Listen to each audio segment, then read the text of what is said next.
Here I present you all with a theory that is believed will blow your minds.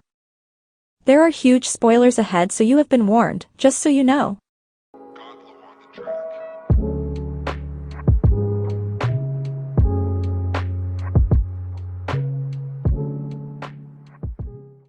As you all know, Genshin started with City of Freedom Mondstadt, that is an Anemo nation.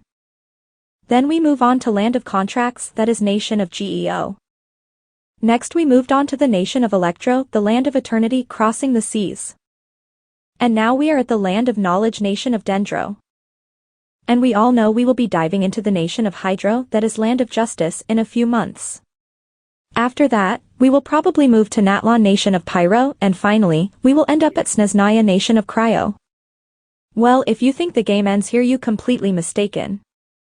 Remember Hoyoverse, when introduced the game, they said about making the tenure of Genshin to be around 10 years. And we are barely 3 years in the game, and in due course we move into Cryo Nation, if I calculate it correctly. By 2026 we should be there. Right. But the story does not end there. Why do you ask? Well, we did come across all the 7 nations to be exact, and what else could we be waiting for? There is Kenria. If you happen to miss, this nation is over 3,700 years old. And we don't really know what actually happened 500 years ago. We just have glimpses of it. Someone or something needs to compile the story, right?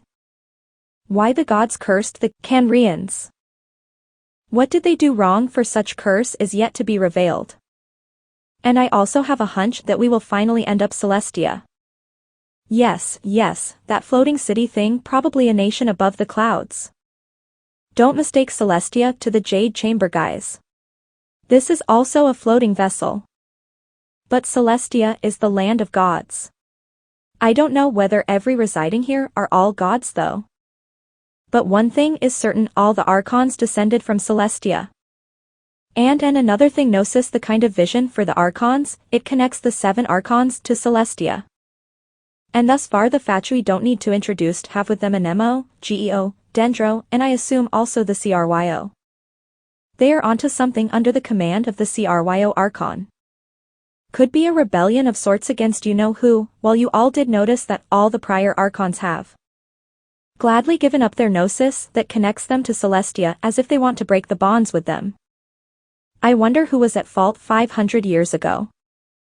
But since we dive so deep into the lore, should not we dive even further? Deep down lies the abyss.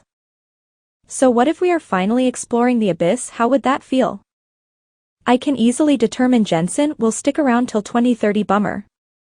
And who is King Deshret? Could he be the last king or the emperor of Kenria? Was he the first descender according to Nahida? Were the siblings purposely brought to Teyvat to undo the wrong by the Kenrians? But we will speculate about that in another video. For now, we are all taking in a whole lot of copium and hope for the best. If you want to spoil the story even further, well, tell me in the comments below. And correct me if I'm wrong or like the video, and feel free to support my channel. Cheerio.